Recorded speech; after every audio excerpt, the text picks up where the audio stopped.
Okay, so someone asked about tiger striping. I might eventually do a video on this more in detail, but basically I just use masking tape to do this. This one is actually with a blowtorch because it's, what's it called? Nunchucks.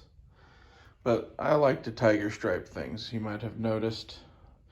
I'm like a low budget Harley Quinn these days, but like from Vietnam or some shit. I don't know. I picked it up in COVID. I think it has a good look to it. And my thoughts are basically that you don't know exactly where you're going. And most likely I'm going to be an urban. And by striping them green and black at night, it makes my shit more difficult to tell what it is and where it is. And it makes it, if you have it in motion, it's very difficult to tell anything about it. It's kind of cool. I used to paint my shit gray, similar reasons. Basically, give you an edge when it's darker. If you want to do that, I'd recommend flat battleship gray, maybe flat black. Flat black would be good, but I like flat battleship gray because at night in foliage or whatever and cityscape, fuck, it blends in fucking perfectly. Everything is like this dull tone of gray. And then in city in the daytime, I think gray makes sense and gray looks cool. But like Vietnam tiger stripe shit looks cooler. When we were playing Call of Duty nonstop during COVID, I was running a PKM in Call of Duty that was painted like this. And I started playing around with it and figured out it wasn't that hard to do. Keys to it are, if you look at like these different stripes, like this one I pinched the tape, but it makes it look different. And this one I kind of bent the tape as I wrapped it around. And like you can do different shit like that to like tweak it. And you can do everything from like making it repetitive like that shotgun right there to just making it completely nonsense like the baseball bat. Baseball bat's pretty cool. I originally made this to be a Lucille, but the stuff on it got in the way and was annoying.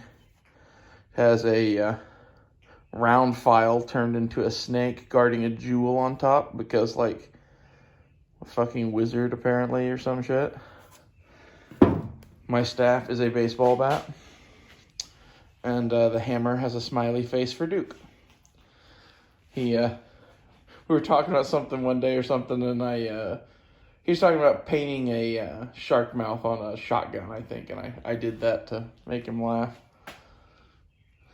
I kind of wanted to paint a shark mouth on this thing, but I'm not that bold. A little bit of gold on the end of the baseball bat. Let's talk about the rest of these. This started out life as a striking hammer. It's a 6-pound Stanley sledgehammer that I bought a new sledgehammer handle for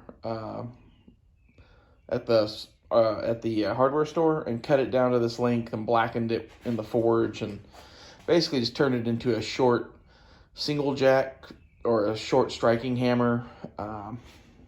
Now it is a breaching hammer. You could totally use this as a breaching hammer. It would make a great one. The baseball bat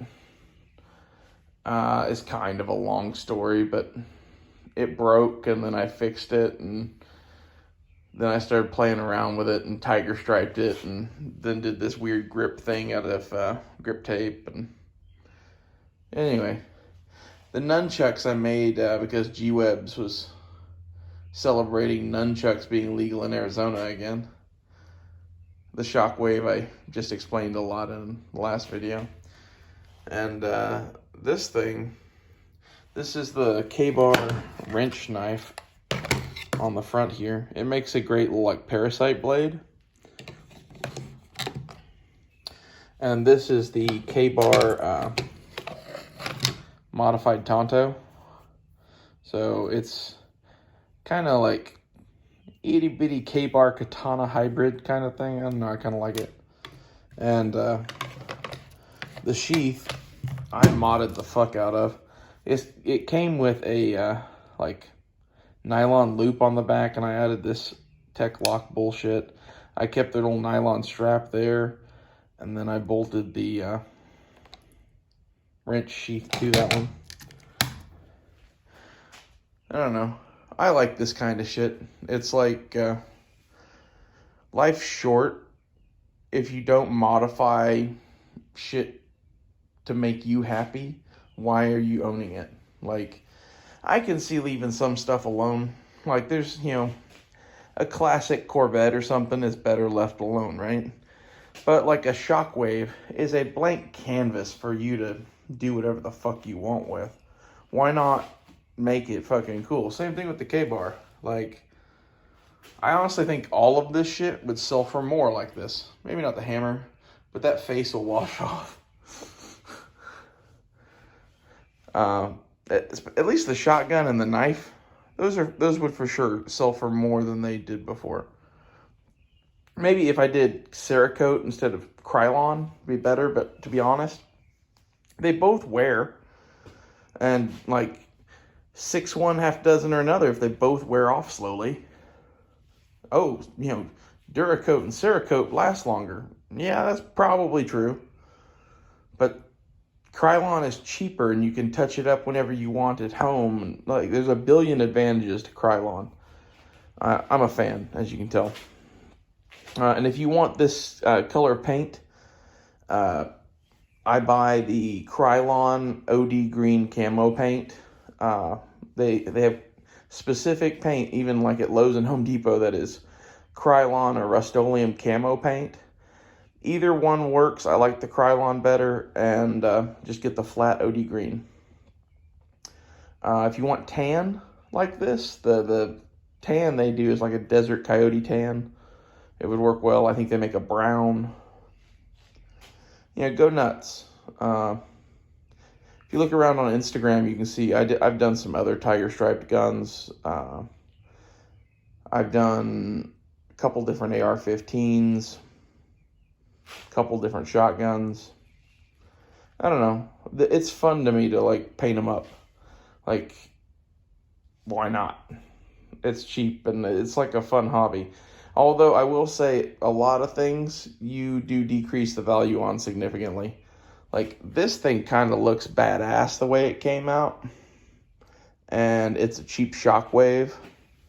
I don't think it hurt the value at all. But other than the added value of the accessories and maybe like $20 for cool factor or something, you're not going to make a lot of money off of that. It's not a money-making endeavor. It's more or less just, I like painting them up and releasing them into the wild at least, if not keeping them. I like to keep a lot of them. I might paint that, what's it called? Flux Raider. I don't know. I go back and forth on that because, like, part of me's like that gun's a bit of an investment. But the other part of me's like, fuck that noise. It's your gun. Paint it. And I'm sorry if I'm doing this freehand and moving around a lot, making you seasick or whatever. Ooh, I need to get out the fucking tripod again. I've just been doing these videos freehand because it's easy and I don't think it really fucking matters.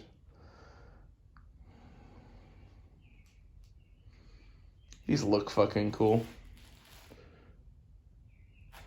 Well, thanks for watching. I'll see you guys later.